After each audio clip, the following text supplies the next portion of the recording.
Bonjour à tous et à toutes, et bienvenue sur le Renard littéraire.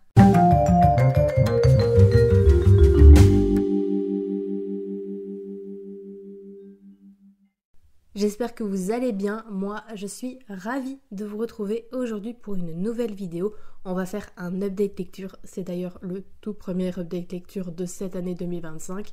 Et dans celui-ci, on va parler de toute la trilogie de Pallas. Et on terminera avec le radeau des étoiles, donc on va commencer tout de suite. Je débute cette update lecture avec le premier tome de la saga Pallas qui s'appelle donc Dans le ventre de Troie. C'est écrit par Marine Carteron et publié aux éditions du Rouergue. Dans Pallas, l'autrice revisite le mythe de la guerre de Troie en nous révélant les véritables origines de cette guerre, celles dont personne n'a jamais parlé et qui sont en réalité bien antérieures à l'enlèvement d'Hélène par Paris. Et dans ce premier tome, on va suivre plus particulièrement le personnage d'Hésione, une jeune fille vivant dans la cité de Troie et qui va être embarquée dans des complots fomentés par Athéna qui ont pour but de récupérer la statue de Pallas. Pallas qui est donc dans la mythologie grecque la meilleure amie d'Athéna que cette dernière va tuer accidentellement. C'est un roman qui me faisait envie depuis un bon bout de temps et ce pour plusieurs raisons. Déjà, les éditions du Rouergue ont fait un très beau travail d'édition. Je trouve le roman particulièrement attractif, la couverture est très belle, très soignée et reflète bien l'ambiance du roman. Et puis, dès le départ, on comprend qu'on va évoluer dans les lieux mythiques de la mythologie grecque. On va être dans l'Olympe et on va voir la cité de Troie comme on ne l'a jamais vue auparavant. Et forcément pour moi, c'est un argument de taille puisque je vous ai déjà expliqué que j'étais un peu moins friande des réécritures qui se déroulent dans un contexte contemporain. Je trouve que ça enlève des éléments intéressants aux histoires qui vont utiliser ce procédé narratif. Et j'ai terminé le roman avec un sentiment un petit peu mitigé, mais cette impression de mi-figue, mi-raisin ne m'a pas donné envie de laisser la saga de côté. Parlons tout d'abord de l'histoire qui a quand même pas mal de qualité. Déjà, j'ai vraiment apprécié le parti pris de l'autrice. Dans Pallas, Marine Carteron remet les femmes au centre de cette histoire. Elle ne se contente pas uniquement de mettre Athéna sur le devant de la scène, non. Elle va récolter les différents vécus, les différents points de vue et les raconter, et ce peu importe le statut social de la femme. Les différentes réflexions et les destins de tous ces personnages vont rendre le récit très riche et j'ai vraiment apprécié cette inclusion, ce soin apporté pour récolter toutes les paroles et enfin rendre un statut d'actrice aux femmes et non de simple spectatrice. J'ai aussi beaucoup aimé le fait que toute l'histoire prenne racine grâce à un personnage qui est peu mis en avant dans la mythologie grecque, à savoir le personnage de Pallas. Pallas qui est donc, comme je le rappelle, la meilleure amie d'Athéna, mais avec laquelle on sent qu'elle entretient un lien qui va bien au-delà de l'amour sororal, si vous voulez mon avis. Bref, Pallas, c'est un personnage mineur dans la mythologie et qui est peu utilisé dans les différents récits. Moi-même, je ne me souvenais plus d'elle et de son rôle, si bien que j'ai dû aller revoir une vidéo de Doc7, que je vous laisserai dans le petit i si jamais celle-ci vous intéresse. Mettre en avant le personnage de Pallas est novateur et c'est quelque chose que j'ai énormément apprécié parce que je trouve qu'on parle tout le temps des mêmes divinités et des mêmes figures mythologiques. Alors certes, on n'échappera pas à Zeus et Poséidon, mais en même temps, comment les éviter quand on parle de la guerre de Troie ainsi que d'autres événements qui les concernent directement. Mais ici, ce ne sont pas les personnages centraux. Pour une fois, on met aussi l'accent sur d'autres dieux et déesses qui sont aussi importants dans le panthéon grec comme Héra, Héphaïstos ou encore Eos, qui est donc la déesse de l'aube. Pour ce qui est de l'intrigue, je l'ai trouvée très bien ficelée, très cohérente, mais dans le même temps, j'ai trouvé que tous les éléments ont été un petit peu précipités et manquaient de liant. Ce sentiment est certainement dû au fait que l'intrigue s'étale sur de nombreuses années, puisque lorsqu'on découvre Hésione pour la première fois, elle a 11 ans, peut-être 12, et à la fin du livre, elle a déjà la vingtaine. Donc on sélectionne des moments clés sans jamais réellement leur donner l'importance qu'ils méritent. On ne les insère pas vraiment au récit et ça donne un peu cet aspect décousu et rapide. J'ai aussi pas mal regretté que l'autrice ne prenne pas le temps de nous immerger pleinement dans ce décor incroyable qu'est la cité de Troie. Dès le départ, l'autrice nous plonge dans l'action et ces moments vont s'enchaîner sans cesse et au final, on ne va pas développer le décorum. Et comme je l'ai déjà dit, j'adore les réécritures de mythologie qui n'ont pas de décalage avec leur époque et leur lieu. Donc j'attendais beaucoup plus de développement autour de la ville de Troie, de son aspect général, mais pas que. Je voulais aussi vraiment voir comment fonctionnait la politique, les mœurs, les coutumes, etc. Et c'est pour ça que je suis vraiment restée sur ma faim à ce niveau-là. Il y a aussi un autre point qui m'a déçue, c'est le personnage d'Ezion, notre protagoniste. Honnêtement, j'ai eu beaucoup de mal à m'attacher à elle parce que je la trouvais assez caricaturale. Ezion, c'est l'archétype de l'adolescente qui rêve de liberté, de se détacher du monde. Elle est persuadée que c'est la meilleure chose à faire, que c'est le but ultime de toutes les femmes et que toutes devraient adopter son mode de pensée et le suivre scrupuleusement. Donc quand on voit que ses sœurs ne suivent pas le même chemin qu'elle, elle va se montrer désobligeante et dédaigneuse. Et personnellement, au début du livre, elle m'insupportait et je ne pouvais pas me la voir. Par la suite, elle va grandir et gagner en maturité, elle sera moins dans la compétition et le jugement et ce sera un personnage un peu plus agréable à suivre. Pour ce qui est du style d'écriture, je l'ai trouvé sympathique mais je m'attendais à mieux. Le texte est fluide et facile à lire mais il possède des tics de langage sûrement dû au fait qu'il s'adresse à un public jeune voire adolescent, mais ça m'a dérangé et ça me sortait un peu de ma lecture. Il y avait par moments un décalage entre l'époque où se déroulait l'histoire et la manière dont Ezion formulait ses pensées qui est bien trop actuelle. Sa façon de parler, de se comporter et de dérouler le fil de ses pensées aurait pu coller si la réécriture se déroulait dans un monde contemporain. Or ici, c'est pas du tout le cas. Malgré tout, j'ai passé un bon moment de lecture. Au fur et à mesure que l'intrigue avançait, je me prenais au jeu et j'avais hâte de savoir ce qui se passerait ensuite. C'est un bon page-turner et puis on sent que l'histoire a du potentiel. Ce premier tome est peut-être un peu maladroit, mais à aucun moment je sentais que j'avais envie d'abandonner ma lecture et de ne pas poursuivre avec le tome 2. Et bien, justement, parlons-en de ce tome 2. Celui-ci s'appelle donc Sur les flancs de l'Ida et l'histoire débute quelques mois après les événements du premier tome. On apprend très vite que le plan d'Athéna a échoué et qu'elle va donc patiemment mettre en place un nouveau plan. Cependant, cette fois-ci, elle ne va pas faire cavalière seule et va s'allier avec Prométhée, celui que Zeus avait donc puni pour avoir offert le feu aux humains. C'est le tome que j'ai préféré lire. C'est un tome qui est riche en événements et qui est absolument essentiel dans toute la construction de cette trilogie. Ici, nous ne suivons plus Hésione et on commence peu à peu à se rapprocher des événements qui mèneront à la guerre de Troie telle que nous la connaissons. Et on pourrait croire que parce que l'on sait comment l'histoire va se terminer, qu'elle sera sans intérêt et ennuyante, mais je vous arrête tout de suite parce que c'est pas du tout le cas. J'ignore comment l'autrice a réussi un coup pareil, mais page après page, elle parvient à nous faire croire qu'il est possible de tout arrêter, de stopper la machine qui s'est mise en marche, que les mortels sont en fait maîtres de leur destin. À plusieurs moments, on croit que les personnages sont sauvés, que la guerre de Troie n'aura pas lieu, mais on sait également que tout ceci n'est qu'une illusion, et j'ai adoré osciller entre cette douce illusion et l'inéluctabilité de l'intrigue. Ce second tome a un autre atout, ce sont ses personnages féminins et surtout la profondeur que va donner l'autrice à ses personnages. Personnages féminins qui prennent vraiment cher dans l'Odyssée et dans tous les récits mythologiques au final. Ici, l'autrice leur donne de la personnalité, de la nuance et du caractère et on sent qu'il y a un véritable lien sororal qui unit toutes ces femmes.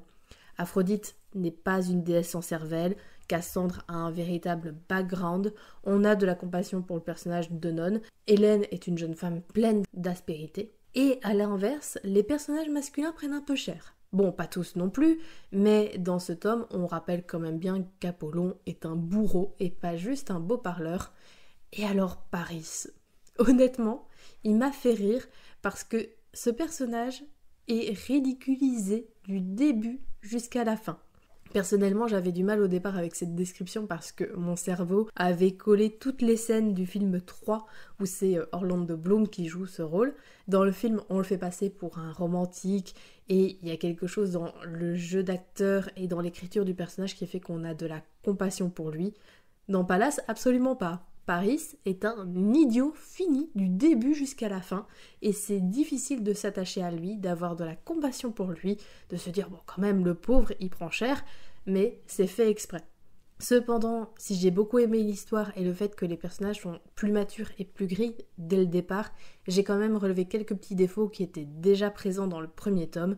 Par exemple, certains points sont à mon sens sous-exploités. Personnellement, j'aurais adoré en savoir davantage sur la gigantomachie. Dans le récit, cet événement majeur de la mythologie grecque prend un chapitre, même pas, et encore c'est rapidement expédié. On se situe directement dans l'action, on nous dit que les combats ont été intenses des deux côtés, mais que voilà, ce sont les Olympiens qui ont triomphé. Je sais que ça n'a que peu d'impact et d'intérêt pour l'histoire, mais je trouve ça très frustrant de voir que cet événement est souvent relevé mais pas exploité. Du moins, c'est le cas pour tous les contenus mythologiques que je consomme. Donc si jamais vous avez des livres ou des séries télé ou encore des films ou pourquoi pas du contenu YouTube qui parle de ça, vous pouvez me laisser toutes vos recommandations dans l'espace des commentaires. J'ai également trouvé que, comme pour le premier tome, les événements manquaient de liant entre eux. C'était comme si c'était des petites anecdotes choisies ici et là dans la vie des personnages. Ça va s'arranger dans la suite du récit parce que l'autrice raconte des événements qui se déroulent de manière plus rapprochée et il ne va plus faire des bonds dans le temps aussi importants. En ce qui concerne l'écriture, je l'ai trouvé plus soignée, rendant le livre encore plus agréable à lire.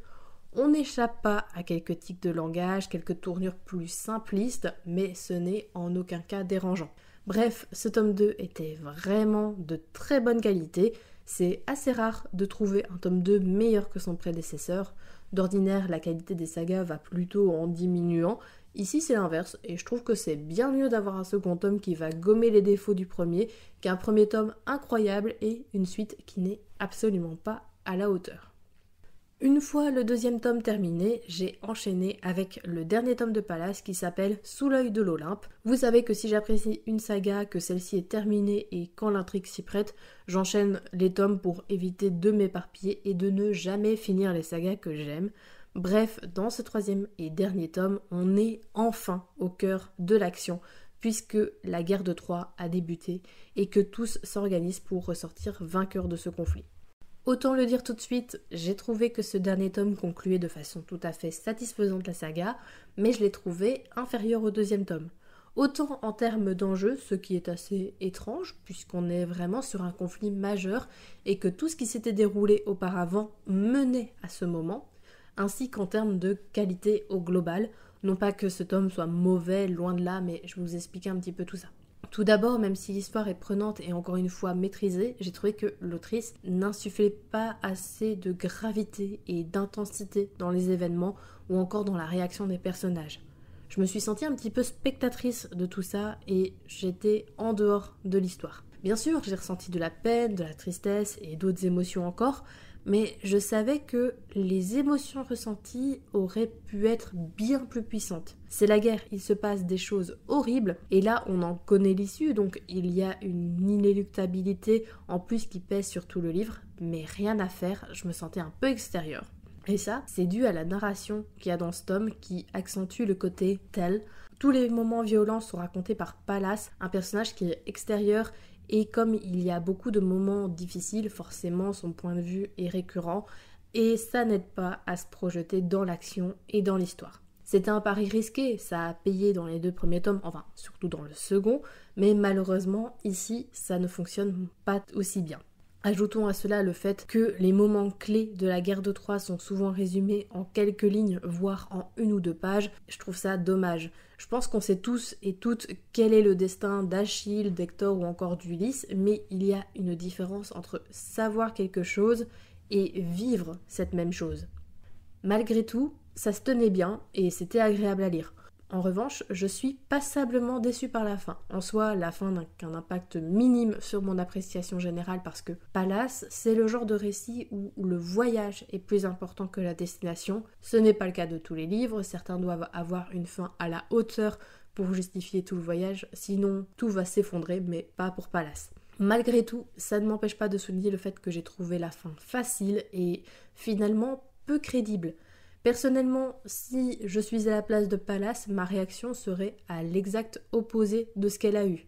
On terminerait peut-être sur une note plus douce amère, mais au moins le récit aurait une conséquence concrète et bien plus impactante que celle proposée par l'autrice. Si l'histoire est un peu en deçà de mes attentes, la grande force de ce 3e tome, ce sont ses personnages. Marine Carteron nous offre à nouveau une galerie de nouveaux personnages comme Achille, Patrocle ou Ajax. On a également un nouveau personnage principal qui noue des liens avec Pallas et qui se prénomme Tecmès. et tous et toutes sont rendus très humains. L'autrice développe leurs qualités, mais également leurs défauts, et va au-delà des apparences. On comprend vraiment les motivations de tous et toutes. Leurs choix ne viennent jamais de nulle part, ne sont pas là pour faire avancer le scénario. Quand les personnages, qu'ils soient mortels ou non, agissent, on comprend pourquoi ils et elles le font et quelles sont les motivations qui guident leurs actes, et ça les rend vraiment crédibles. Mais bref, je vais pas épiloguer davantage parce que j'ai encore un dernier livre à vous présenter. Je vais terminer en disant que j'ai pris du plaisir à découvrir cette saga. Elle n'est pas parfaite et ne révolutionne pas le genre, mais l'histoire se tient, les personnages sont crédibles et au fur et à mesure que l'intrigue avance, ils deviennent de plus en plus attachants parce que bon, je rappelle qu'au départ, je pouvais pas me la voir Hesione, et c'est très bien écrit. Donc si vous voulez une réécriture mythologique qui se déroule pas dans notre monde et à notre époque, je pense que vous pouvez vous pencher sur Pallas.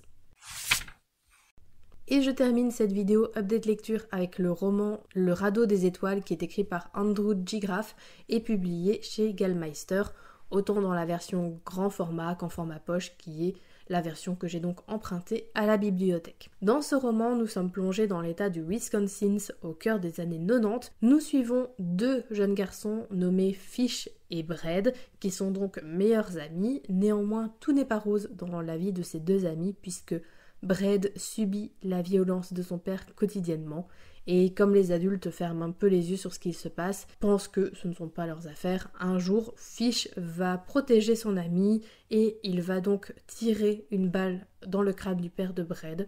Les deux vont alors fuir dans la forêt et vivre un petit peu au fil de l'eau. Mais en parallèle de ça, le grand-père de Fish ainsi que le shérif vont se lancer à leur poursuite. Je n'avais jamais entendu parler de ce roman. Il faut dire que sur Livre Addict, le roman a 20 notes en comptant la mienne. Mais bref, j'ai vraiment été attirée par sa couverture qui est très belle, très onirique et invite au voyage. Le résumé aussi me plaisait beaucoup et il y a un autre argument qui a joué en sa faveur, c'est qu'il est édité par Gallmeister, maison d'édition qui a su conquérir mon cœur de lectrice l'an passé. J'avais beaucoup d'attentes vis-à-vis de ce livre, peut-être un peu trop, puisque j'ai été un petit peu déçue par ma lecture.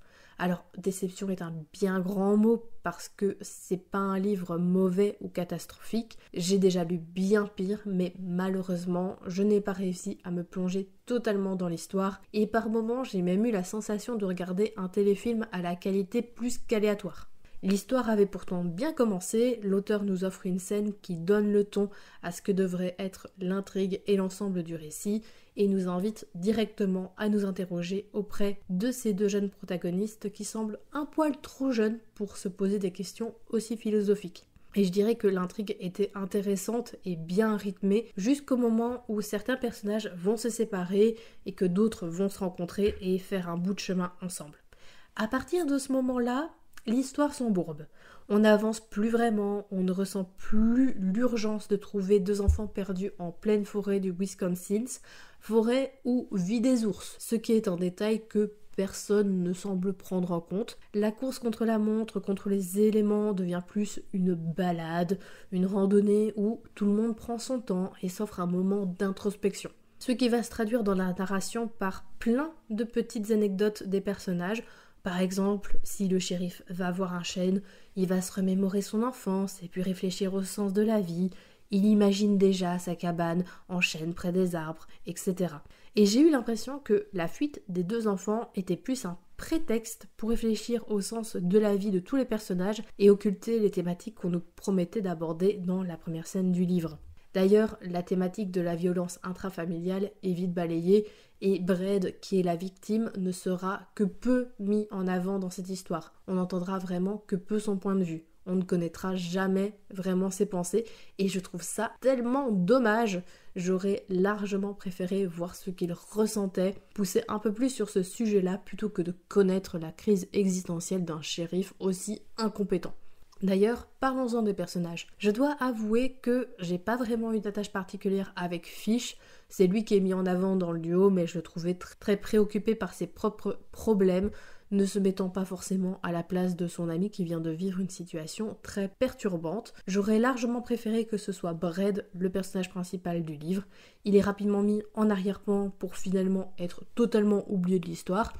Vraiment, ce pauvre petit m'a fait de la peine. Déjà que personne ne l'a aidé avant le début de l'histoire, mais après, tout le monde veut retrouver Fish, personne n'évoque vraiment le personnage de Brad, personne ne se soucie de comment il va, personne ne se demande ce qu'il va advenir de lui. On dirait que tout le monde s'en fiche. Qu'il pourrait continuer à se faire tabasser par son père ou par n'importe qui d'autre, ça leur est égal tant que Fish, lui, est en sécurité.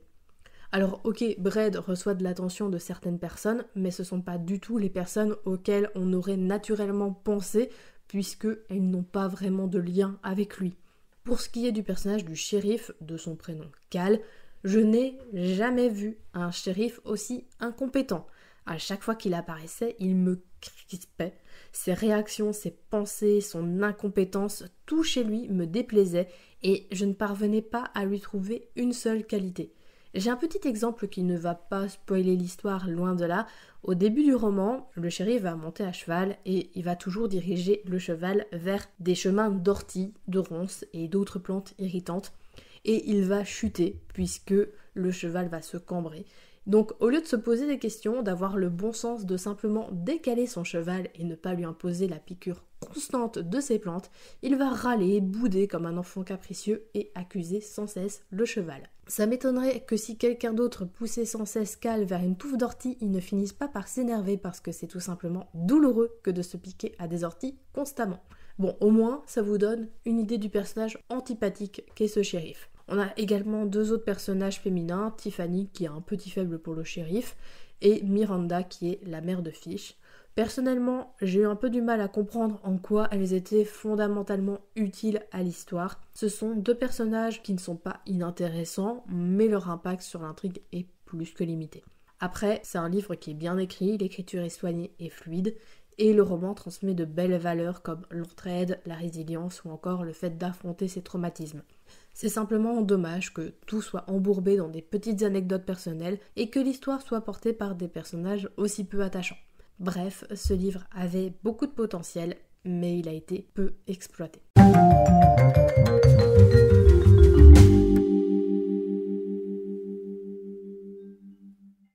Cette vidéo est désormais terminée et j'espère qu'elle vous a plu. N'hésitez pas à me dire si vous avez lu l'un de ces livres et quel est votre avis là-dessus. N'hésitez pas également à me faire part de vos dernières lectures, je serai ravie d'en discuter avec vous dans l'espace des commentaires. N'hésitez pas à lâcher un petit pouce bleu, à vous abonner à la chaîne, ce qui est le meilleur moyen de soutenir mon travail et qui vous permettra aussi d'obtenir une notification à chaque fois que je poste une nouvelle vidéo, c'est-à-dire un vendredi sur 2 à 18h30. Et moi, en attendant de vous retrouver dans une prochaine vidéo, je vous souhaite d'excellentes lectures et je vous dis à très bientôt.